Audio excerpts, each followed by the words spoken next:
कड़ाके भरी ठंड में ब्रजेश जंगल में कांपते हुए लकड़ियां काट रहा था कि तभी तेज आंधी तूफान चलने लगा और एक बड़ा पेड़ ब्रजेश के ऊपर आ गिरा, जिसके नीचे दबकर ब्रजेश की रीढ़ की हड्डी टूट गई और उसकी मौत हो गई। अपने पीछे वो पत्नी सविता और दो बेटियां मालिनी और सानवी को छोड़ गया, लेकिन कुछ दिन बाद ही ज्यादा चिंता करने के कारण सविता का ब्लड प्रेशर हाई हो गया, जिस कारण उसके सर की नस फट गई और उसकी भी मौत हो गई। मालिनी और सानवी पर तो जैसे दुखों का पहाड़ ही टूट पड़ा। वो दोनों बहनें अनाथ हो गई। सानवी ने अपनी बड़ी बहन मालिनी से कहा, दीदी अब हमारा क्या होगा? बिना माँ बाबा के हम कैसे रहेंगे? तू चिंता मत कर छोटी, मैं हूँ ना, हम दोनों ही एक दूसरे का सहारा बनेंगे। ऐसे ही कुछ दिन बीत गए। बाहर ठंड बढ़ती जा रही थी। वो दोनों बहनें अपनी झोपड़ी में बैठी रहती। उन दोनों बहनों का जैसे तैसे खाने का गुजारा चल रहा था। एक रोज जब बाहर तेज ठंड थी तो मालिनी और सानवी अपनी झोपड़ी में बैठकर आग ताप रही थी। तभी सानवी ने मालिनी से कहा, दीदी जब माँ बाबा थे तो कितना मजा आता था ना। पापा सर्दियों में हर हफ्ते मुर्गी लाते थे और माँ उसका हांडी चिकन बनाती थी। माँ के हाथों के हांडी चिकन खाने की बहुत याद आती है दीदी। क्या अब हमें कभी वो नसीब नहीं होगा? होगा मेरी बहन, जरूर होगा। वो जंगल वाले अंकल ने कहा था ना कि सरकार बाबा की मौत का कुछ मुआवजा हमें देगी। चल उनसे मिलकर आते हैं। वो दोनों सरकारी अधिकारी के पास जाते हैं। देखिए, सरकार का कहना है कि ब्रजेश की मौत प्राकृतिक वजह से हुई है, इसमें डिपार्टमेंट की कोई गलती नहीं, इसलिए उन्होंने तो मुआवजा देने से इनकार कर दिया है। लेकिन तुम लोगों की हालत देखकर हम स्टाफ के लोगों ने मिलकर कुछ पैसा इकट्ठा किया है। ये लो 30,000 रुपए। हम सिर्फ तुम्हारी इतनी ही मदद कर सकते हैं। वो दोनों 30,000 रुपए लेकर घर आ गए, लेकिन उस रात मालिनी को बिल्कुल भी नींद नहीं आई। वो रात भर सोचती रही, ये पैसे एक न एक दिन तो खत्म हो जाएंगे, लेकिन उसके बाद हमारा गुजारा कैसे चलेगा? सोचते सोचते कब उसकी आंख लग गई उसे पता ही नहीं चला। फिर अगले दिन मालिनी बाजार से थोड़ा चिकन ले आई और जिस हांडी में उसकी माँ चिकन बनाती थी उस मिट्टी की हांडी में वो चिकन बनाने लगी। उस दिन उन दोनों ने कई दिनों बाद पेट भर कर खाना खाया।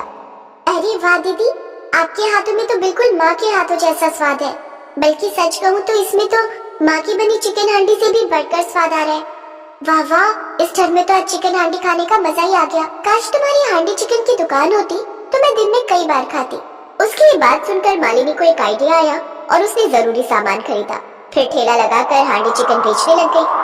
आइए आइए, स्वादिष्ट हांडी चिकन खाइए। अरे वाह बच्चों, तुमने भी काम शुरू कर दिया। बढ़िया है, बढ़िया है। वैसे कितने की है एक प्लेट? हाँ काका, घर चलाने के लिए कुछ तो करना ही पड़ेगा ना। 40 रुपए का है हांडी चिकन, लगा दूं? हाँ हाँ, जरूर जरूर। वाह भाई वाह, क्या बात है, क्या स्वाद है इसमें। ऐसे दोनों बहनें भरी ठंड में सारा दिन खड़े रहकर हांडी चिकन बनाती। उनकी कमाई थोड़ी बहुत हो ही जाया करती। ऐसे ही एक रोज उनके ठेले पर एक आदमी आया। उसने जब उनकी हांडी चिकन का स्वाद चखा तो उसने दोनों बहनों को अपने होटल में हांडी चिकन बनाने के लिए कहा। मेरे होटल में ये हांडी चिकन बनाओगे तो इसके मैं तुम दोनों को अच्छे दाम दूंगा।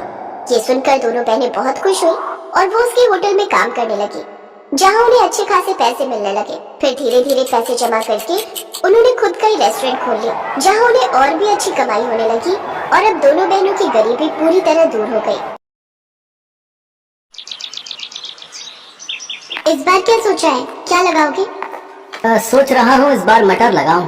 पर 2 साल पहले जब मटर लगाई थी तब पता है ना क्या हुआ था? हाँ हाँ याद है, आधी मटर खराब हो गई थी, लेकिन तब तो उसमें कीड़ा लग गया था ना। इस बार मैं ध्यान रखूंगा। ठीक है, और फिर करोगे क्या इतनी सारी मटर का? मटर पुलाव बनाएंगे और भरपेट क्या, जी भर खाएंगे और क्या। राम की बात सुनकर उसकी पत्नी नंदिनी भी हंस गई। सर्दी का मौसम आने वाला था तो इस बार राम ने तय किया कि वो अपने खेतों में मटर लगाएगा। उसने बड़ी मेहनत से खेत को तैयार किया और मटर के बीज भी बो दिए। कुछ दिनों बाद पहले पौधे आए और फिर उन पर हरी हरी मटर लगनी भी शुरू हो गई। हर गुजरते दिन के साथ अपनी भरी पूरी फसल को देखकर राम फूला नहीं समा रहा था। नंदिनी, ओ नंदिनी, चलो जरा, तुम्हें कुछ दिखाना है। पर अभी बहुत काम है। अरे ये काम तो होते रहेंगे, तुम चलो मेरे साथ। इतना कहकर राम ने नंदिनी का हाथ पकड़ा और उसे लेकर सीधा अपने खेत पहुंचा। खेत देखकर नंदिनी के चेहरे पर भी मुस्कान आ गई। पूरा खेत हरी भरी मटरों से भरा हुआ था। ऊपर वाले की कृपा से बहुत बढ़िया फसल हुई है इस बार। तुम देखना नंदिनी, इस बार खूब अच्छे पैसे मिलेंगे इन मटरों के। मैंने सोच लिया है, पैसे आते ही सबसे पहले घर की छत सुधरवाऊंगा। और कोई खर्चा है क्या? हाँ है ना, एक बढ़िया सी साड़ी भी दिला देना मुझे। हाँ हाँ ले लेना, एक नहीं तुम 2 साड़ियाँ ले लेना इस बार तो। अब खुश? हाँ जी, बहुत खुश। मटर की बढ़िया फसल देखकर दोनों पति पत्नी सपने संजोने लगे। दूसरी तरफ पूरे गांव में भी ये खबर फैल चुकी थी कि इस बार राम की फसल बहुत बढ़िया हुई है। और फिर एक दिन राम के घर के बाहर एक चमचमाती कार आकर रुकी और कार से उतरा इलाके का विधायक राम अवतार सिंह। अरे विधायक जी, आप राम राम। राम राम भाई, कैसे हो? ऊपर वाले की कृपा है विधायक जी। कृपा तो वाकई बहुत हुई है तुम पर। मैंने सुना है इस बार तुम्हारी मटर की फसल बहुत अच्छी हुई है। हाँ विधायक जी, सब भगवान की दया है। तो क्या सोचा है, किससे बेचोगे अपनी मटर? अभी तो कुछ ऐसा सोचा नहीं है विधायक जी, जहाँ सही दाम मिल जाएगा वहीं दे दूंगा। अरे तो हम काहे के लिए हैं, हमको दे दो अपनी सारी मटर, हम पूरे 15 रुपए देंगे तुम्हें 1 किलो के। पर शहर में तो इस बार 25 से 30 रुपए किलो बिक रही है मटर। देखो राम, मटर है, गेहूं नहीं, जो कई महीने संभाल लोगे। 2 दिन बाद सूखने लगेगी सारी की सारी। मेरे पास स्टोरेज की सुविधा है, मैं तुम्हारी सारी मटर खरीद लूंगा हाथों हाथ। ठीक है विधायक जी, मैं आपको शाम तक बताता हूँ। राम को दुविधा में छोड़कर विधायक वहाँ से चला गया और फिर उसके जाने के बाद क्या करूँ नंदिनी, कुछ समझ नहीं आ रहा। ये विधायक हम गरीब किसानों का हमेशा फायदा उठाता है, हमसे कम पैसों में फसल खरीदकर शहर में ऊंचे दामों पर बेचता है। मेरी मानो तो आपको कुछ और लोगों से भी बात करनी चाहिए। इतना आसान नहीं है नंदिनी, रामावतार की मर्जी के बगैर कोई व्यापारी मेरी मटर नहीं लेगा, उससे कोई बैर नहीं लेना चाहता। और मुझे डर इस बात का है कि अगर सारी मटर यहीं सड़ गई तो 1 पैसा नहीं मिलेगा। हाँ, अच्छा तो फिर क्या कर सकते हैं? विधायक जी की नजर हमारी फसल पर है तो बेचनी तो उसे ही पड़ेगी। अच्छा सुनो, अब खाने में क्या बनाया है? गर्मा गर्म मटर पुलाव है जी। अरे वाह, तो जल्दी से ले आओ फिर, बड़ी भूख लगी है। पिछली बार राम ने अपने खेत में धान बोए थे और उस बार भी उसकी फसल अच्छी हुई थी, तो घर में चावलों की कमी नहीं थी।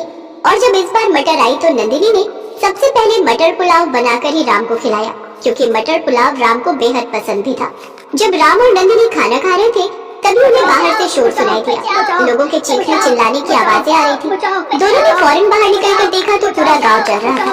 आग बहुत बढ़ चुकी थी, लगभग सारे घर जल रहे थे। बस एक राम का घर सुरक्षित था, क्योंकि वो उसके खेत के किनारे ही था और बाकी के घरों से दूर था। राम खाना छोड़कर फौरन लोगों की मदद के लिए दौड़ा।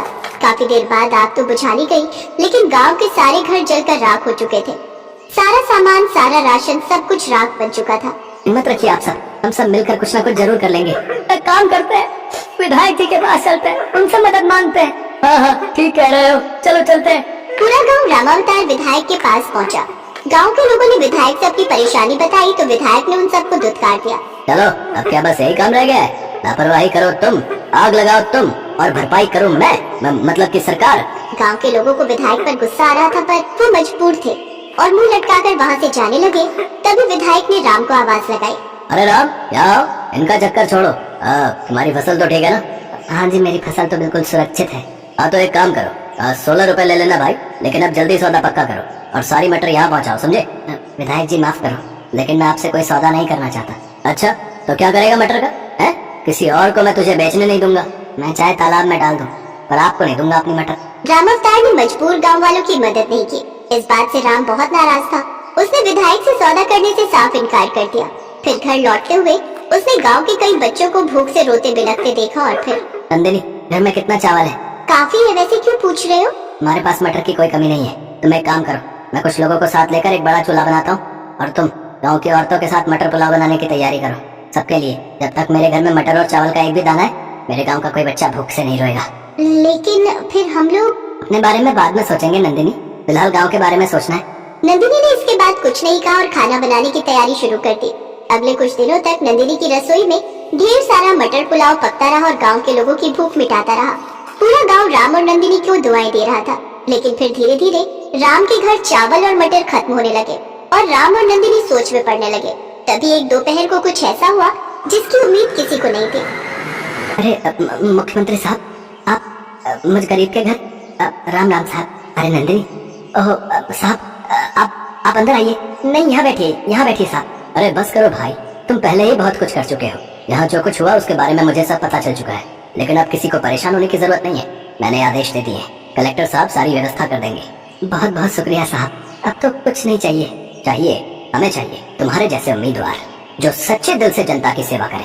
यहाँ के विधायक की सारी पोल पट्टी खुल चुकी है और इस बार के चुनाव में तुम्हें इस इलाके से टिकट देना चाहता हूँ ताकि यहाँ सही मायने में विकास हो सके। सीएम साहब की बात सुनते ही गांव के लोग सीएम साहब और राम की जय के नारे लगाने लगे। सीएम भी समझ चुके थे कि अब राम को विधायक बनने से कोई नहीं रोक सकता, क्योंकि जनता राम के साथ थी। राम ने भी हाँ कर दी। और फिर सीएम साहब के जाने के बाद, सुनिए ना, जब आप विधायक बन जाएंगे तब तो मेरे लिए साड़ी ला देंगे ना? हाँ हाँ, इस बार पक्का।